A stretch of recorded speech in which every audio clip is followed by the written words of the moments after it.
The 2013 Shelby County versus Holder case was a challenge to the constitutionality of a major portion of the Voting Rights Act of 1965. The VRA was seen as one of the most consequential landmark pieces of civil rights legislation. The VRA was born out of the violence of the civil rights era. Murdered civil rights activists in Mississippi, Alabama state troopers, brutal attacks upon peaceful marchers, including a young John Lewis on a bridge in Selma.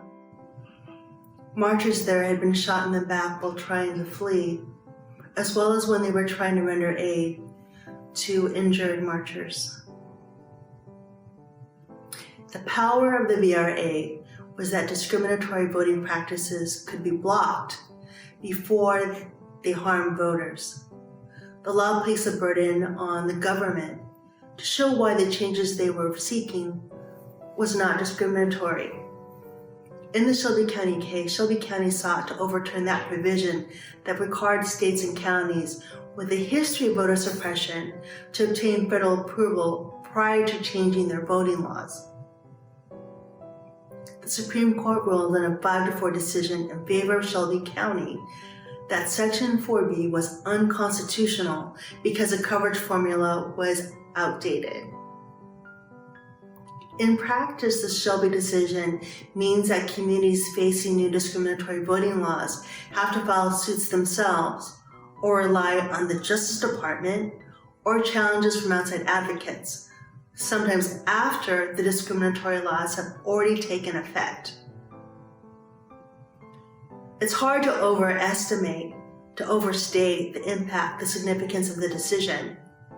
Immediately after the Supreme Court made its ruling, states previously covered by the law moved to enact new voter ID laws and other restrictions on voting, such as Texas and North Carolina. A federal court would later strike down North Carolina's law, indicating it was designed to target African Americans with, quote, an almost surgical precision. And though we may never know the exact fallout of Shelby County, many say much has been predictable. For many of the jurisdictions that were formerly under preclearance, voting has rapidly become more difficult due to voter ID laws, which experts say make it more difficult, particularly for people of color, poor people, and the elderly. And some voting laws that made it easier to cast ballots and to register have been stricken. The 2020 election would be just the second presidential contest since 1965 where the VRA isn't in full effect. Writing for the majority, Chief Justice Roberts had said that voting discrimination was no longer as it was when the VRA was first enacted. But many have said the mounting evidence since Shelby County have shown that that's not the case and the rule is needed more than ever. Unlike Justice Ginsburg called to Congress to act in her dissent in 2009 Ledbetter versus Goodyear case, which has led to new legislation, Congress has not been able to act. House Democrats passed a new formula late last year, but Republicans in the Senate have been unwilling to take the measure up. And given the current political climate, the inability to even speak civilly, respectfully, or get anything done, the implementation of the new formula hasn't happened and probably won't happen in the near future. Justice Ruth Bader Ginsburg's dissent in the 2013 Shelby County versus Holder case was said to be her most furious. It was not just filed, but it was read by the justice, which is rare. Justice Ginsburg dissents. Voting discrimination still exists, no one doubts that. But the court today terminates remedy that proved to be the most suited to block that discrimination. The Voting Rights Act of 1965 has worked to combat voting discrimination where other remedies have been tried and failed. Particularly effective is the VRA's requirement of federal preclearance for all changes to voting laws in the regions of the country with the most aggravated records of rank discrimination against minority voting rights. A century after the 14th and 15th Amendments guaranteed citizens the right to vote, free of discrimination on the basis of race, the blight of racial discrimination in voting continued to infect the electoral process in parts of our country. Early attempts to cope with this viral infection resembled battling the Hydra. Whenever one form of voting discrimination was identified and prohibited, others sprang up in its place. This country repeatedly encountered the remarkable variety and persistence of laws disenfranchising minority citizens. Answering that need, the Voting Rights Act has become one of the most consequential and amply justified exercises of federal legislative power in our nation's country. Requiring federal preclearance of changes in the voting laws in the covered jurisdictions, those states and localities where opposition to the Constitution's commands were most virulent, the VRI provided a fit solution for minority voters as well as for the states.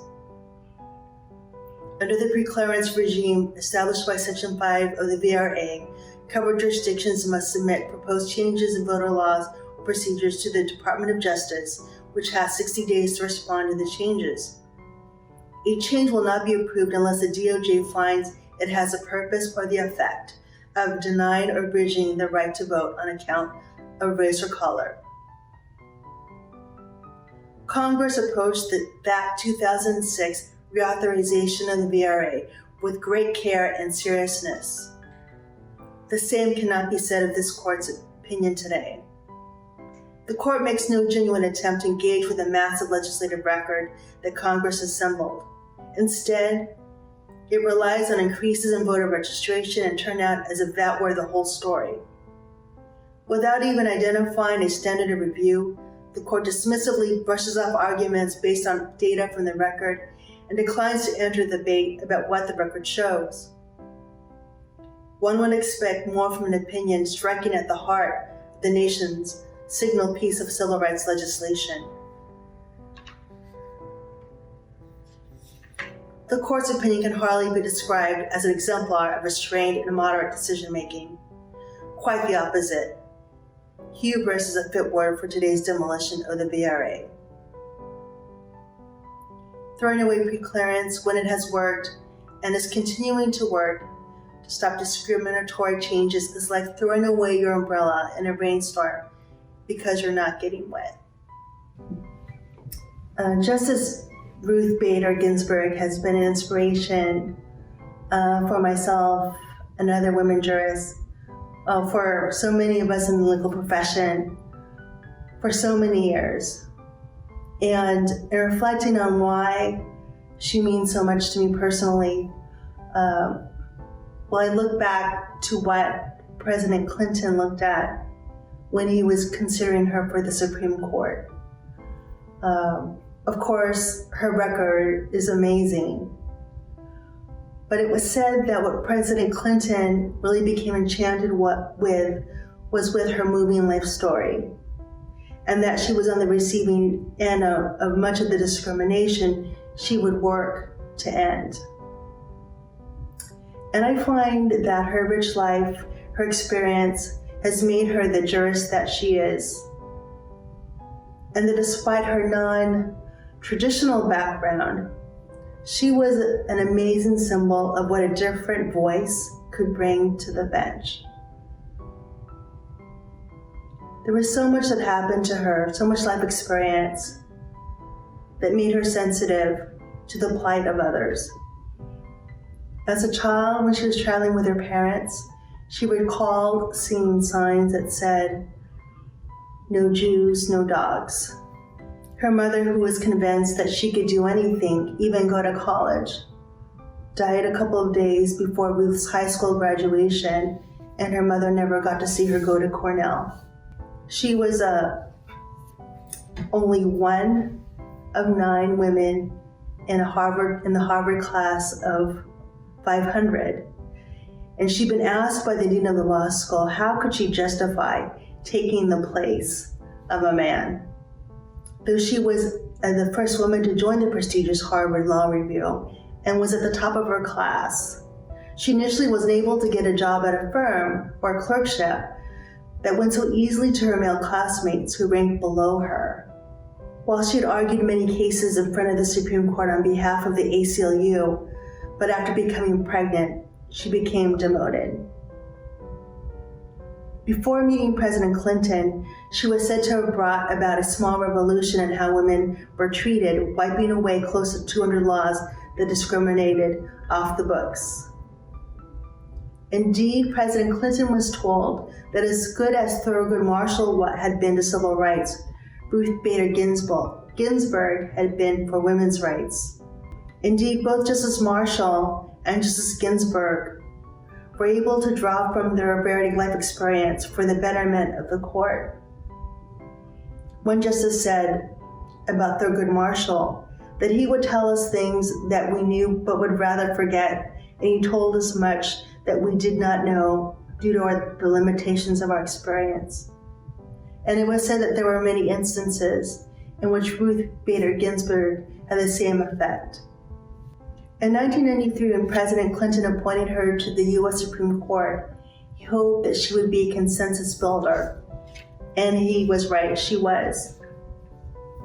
She was drawing on her mother's advice to restrain anger, be respectful, disagree without being disagreeable, as well as holding fast to one's convictions. It was enormously important for her to engage in the other sides, to understand the reason for their disagreement, to listen, and the right opinions respectful of the other position. Famously, she forged this unlikely friendship with conservative Justice Antonin Scalia. The media dubbed the two of them famously the odd couple. She has said, "If our friendship encourages others to appreciate that some very good people have ideas with which we disagree, and that despite differences, people of goodwill can pull together for the well-being of the institutions we serve and our country, I will be overjoyed, and I am confident that Justice Scalia would be too." A fellow justice had said that neither Ginsburg nor Scalia would be who they were without the other. It is said that with regard to one of their famous disagreements in the U.S. versus Virginia Military Institute case, that Justice Ginsburg's majority opinion was so extremely powerful and strong. And this was due to Justice Scalia giving a draft of his dissent before he circulated it to the rest of the court to give her as much time as he could to allow her to answer it. And wouldn't that be a dream, amazing now, if that in our country we could emulate Ginsburg and Scalia to make us a stronger country.